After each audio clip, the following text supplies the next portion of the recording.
Power concedes nothing without a demand, said Frederick Douglass. Power concedes nothing without a demand.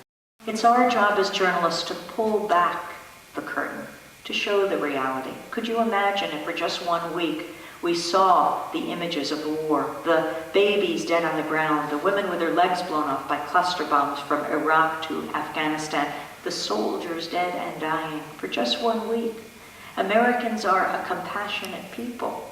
They would say no, war is not the answer to conflict in the 21st century.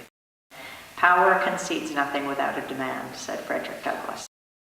Now, you know how the media works 8-second or 9-second sound bites? What can you say in that amount of time but reinforce the status quo? Because there's so little time you have, you can only make reference to things everyone knows and not have to explain them. Saddam Hussein was like Hitler. I'm ready for prime time. Everyone understands what I've said.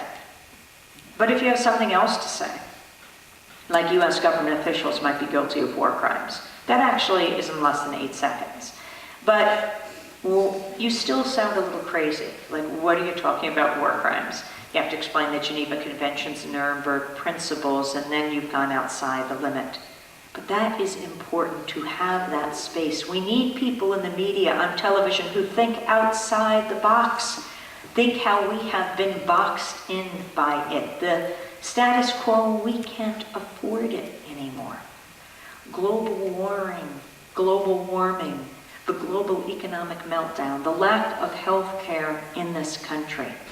These are critical issues. Especially young people need to hear how you can start in one place and think in a very different way that takes you somewhere else, and that takes time.